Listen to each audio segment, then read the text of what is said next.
everyone, welcome back. We are doing more of the crop challenges. And what I showed you there was a layout that I found on Pinterest. You can freeze the video back at the beginning and see that. I think it's important to still talk about the fact that we still need inspiration. So I use my Pinterest pages quite a bit to find layouts to scrap lift and just to give me ideas. So the particular challenge that I'm doing this time for the Lucky S crop is the color scheme challenge. So the color scheme challenge was yellows, blues, and greens, kind of based on those florals. And I pulled out my Cocoa Vanilla Legendary collection because I thought it had a lot of those same colors. So you see that I am doing the different pages from Legendary, and I'm copying that scrap lift. So this is one of the last challenges that I have to do. I still need to do the single page sketch, the card sketch, the sequins, and the rainbow. So a few more challenges still. But the good news is we still have a few more weeks to get those done. So hopefully I'll get a couple other videos popped up here. It's been kind of crazy to try to do it in weekends only, but I feel like I'm making some progress. I really do love this Legendary collection. I know that it came out a few years ago. Michelle was able to find a copy of it, or I basically find a Happy Scrappy bag in her stash and was able to sell that to me, even though it had been out for a while, which was great. I know the newest collection that has just come out has a similar boy vibe. So if you're looking at this and you're thinking, I really love the colors and I love the Cocoa Vanilla look, check out the new collection on the Facebook page or on the website. I think you'll find that it has similar color scheme and it's more of a boy collection. I know a lot of people really loved this Legendary because it was kind of a boy theme, but it still had some vibrant colors. You could have used it for just about anything. One of the reasons that I liked it was because of that. So I think it's good to have options, and I think this new collection is going to be very similar. Now I haven't gotten the new collection mainly because I still had Legendary left to use. So I think that if you have just some of Legendary, I have the entire Happy Scrapbook bag. If you have just some of Legendary, I think the new collection will go great with it. But anyway, I think you should just kind of go and check that out, and you'll probably find those are things that you like. So I am following the scrap lift pretty closely. You'll see I did the square kind of page, and I did not center it, put it on the right hand side. I don't do that often, and I really like how this looks. It works perfectly with this photo because of the way he is looking off to kind of off to the left. That helps by putting the picture centered to the right. I really wanted to use this epic, and you'll see later that I used it, but I used it a little bit differently. I'm cutting up the cut apart cards to use them. I'm trying to make sure that I'm getting the most out of the paper collection that I can. I'm rounding the corners. This is something I haven't done, but I think particularly for this layout, it works really well to have a little bit of soft edges with all of the straight lines of the arrows and the tags. I think you just need to figure out what it is that you like and use that. So what you're seeing here is I am cutting out for my title the word epic. So this collection doesn't come with any alphas. It does come with some title pieces, and none of those really worked for what I wanted. The funny thing is, I'm looking at this epic right there and the way it's kind of, and I love how that looks with the P kind of popping up. I wish I had done that. I end up putting them just kind of flat on the page. So I'm kind of disappointed that that's not how I ended up having it work out. I'm going to take Chip Sapphire and I'm going to ink all of the edges of everything. I think I'm going to keep most of that in the video, but I use Chip Sapphire on all of this. I think that's also available in the store right now. Chip Sapphire is a really good blue. It's a deeper blue than the Prize Ribbon that just came out. Prize Ribbon is more of a kind of a, well, primary color blue. And then Faded Jeans really goes a lot more navy dark. So I find Chip Sapphire still gives enough blue, but doesn't go to the primary color. Now, on the scrap lift, she had sewn, and I am not going to attempt to sew on pages right now. I just don't have that kind of energy. So I do have a close to my heart stitch border stamp, and I just pulled those out and picked one that was arrows and just used that. And I'm going to use it on this yellow piece, and then I'm also going to use it around the rainbow piece. Now, this particular crop, we had a lot of rainbows in it because of, it was for Fourth of July, or not Fourth of July, St. Patrick's Day, and the rainbows and leprechauns and all of those kinds of things.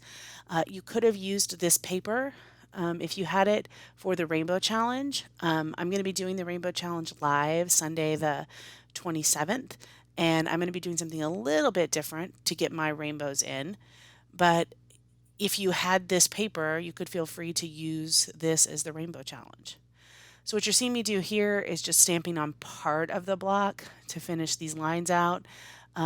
Super easy to do if you have a clear block. You can just ink up just part of it and do that.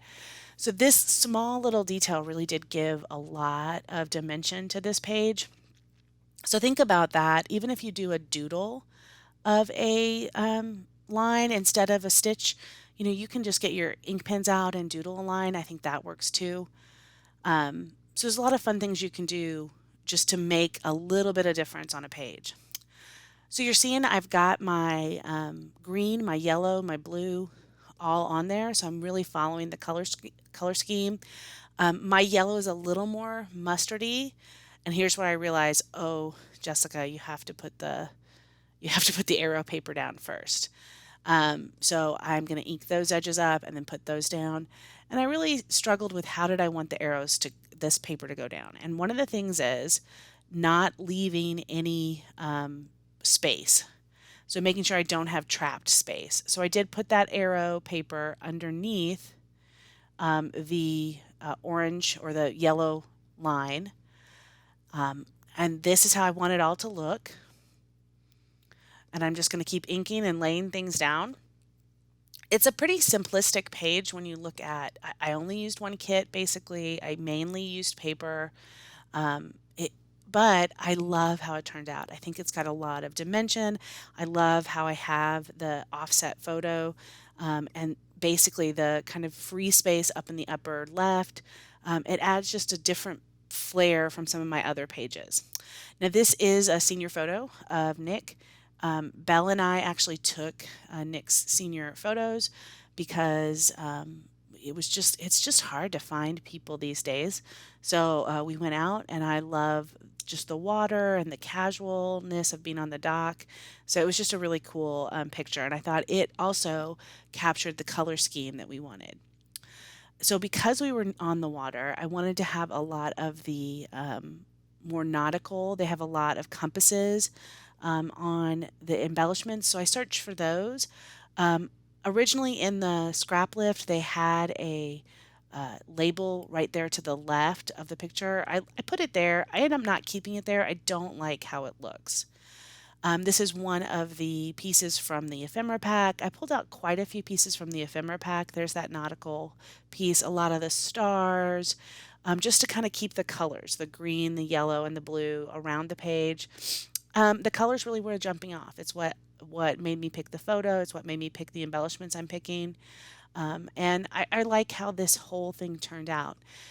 I know some of the people that have done the different pictures or different versions of this color challenge have gone more child, more babies, or even brighter, more kind of springy. So this is a different take on those colors. So hopefully you can find something that you like when you look at these kind of challenges. And just remember, it's a color scheme challenge. So you just need to use those colors. It doesn't mean you have to use the picture or anything like that. I'm finding some more little things to put around the page, basically just using the embellishments. I'm trying to get better at using more embellishments. I have been not as good really at putting embellishments on pages. Those of you that have been watching for a while know I'm more of a minimalist scrapbooker. And like once I get the picture and the journaling and the date on, I'm like, oh, I'm done. So I'm trying to use more of the things that come in these embellishment packs. This is an example of where I really just pulled out a bunch of things in the beginning and found them and then put them on the page. Now, I struggled with this foam tape on the back of this Adventure Awaits, and for some reason I thought I had taken that out. My foam tape is, for some reason, it is pulling off on the foam part, and I just put on some nails, and you can see maybe when my hands come back in view. So my nails are thicker. You know, you put the adhesive nails on to make your nails look better. Well, that means my nails are thick, and I can't get between the foam and the piece of paper. So that is, I know, first world problem, but it took me a very long time to get the foam off. So I stopped doing anything puffy on this page after that. I went ahead and saved you from watching me place down all of the embellishments. And the very last thing we're going to do is use my absolute favorite Nuvo Mist. We've talked about this navy one multiple times. It is my favorite. It happens to go well on this page to do the little sparkles. I did add some enamel dots and some more of the stickers around the page you'll see in the close-ups. I also came back and added some Nuvo drops just in the blues and the white just to kind of finish it on the diagonal from the lower left to the upper right. I just added something to the page. I'm trying to keep all my splatters on that diagonal too, just to kind of keep the flow of the page going that way. Really love how this turned out. I love the color challenge. I love all of the challenges. So if you've got some time, please go over and check us out over at My Little Scrapbook Store on the Crop page and join the challenges. Entering every challenge gets you an opportunity to possibly win $10 in a gift card to the My Little Scrapbook Store. We pull everything as random.org. So if you enter, you're automatically entered to win. If you finish all of the challenges, then you're entered in to win a $50 gift card. So it's a really great deal. So I added the date with my mega date stamp there at the bottom, and I am basically done. The close-up will be coming soon. I appreciate it. Have a great day and enjoy all the challenges. Thanks, everyone.